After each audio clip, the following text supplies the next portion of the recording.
మీనా, బాలు, సత్యం వాళ్ళు అయితే సుశీలమ్మ గారింటికి, బాలు వాళ్ళ నానమ్మ వాళ్ళ ఇంటికి పండగకైతే వెళ్తూ ఉంటారు.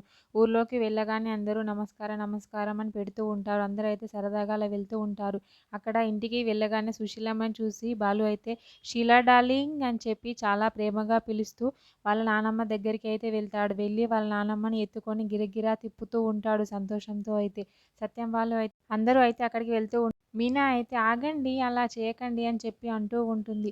వెంటనే కిందికి దించుతాడు. సుశీలమ్మ అయితే ముసల్దానయ్యాను నన్నేం తిప్పుతావురా, నన్ను తిప్పితే ఏమొస్తుంది, పక్కనే ఉన్న నీ భార్యని తిప్పు అలా అని చెప్పి అంటూ ఉంటుంది వాళ్ళ నానమ్మ అయితే.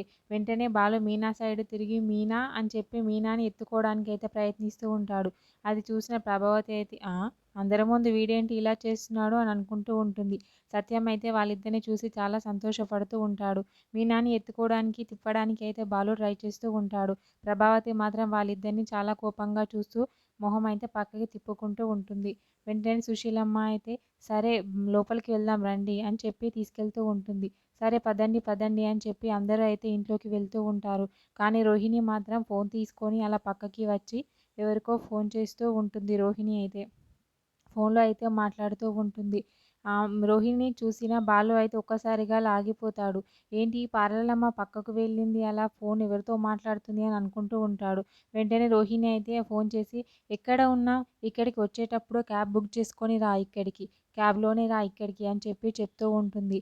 రోహిణిని చూసిన బాలు అయితే ఏంటి ఈ పార్లరమ్మ పక్కకు వెళ్ళి చాటుగా ఫోన్ మాట్లాడుతుంది, అసలు ఎవరితో మాట్లాడుతుంది, ఏం మాట్లాడుతుంది అని చెప్పి బాలు అయితే ఆలోచిస్తూ ఉంటాడు.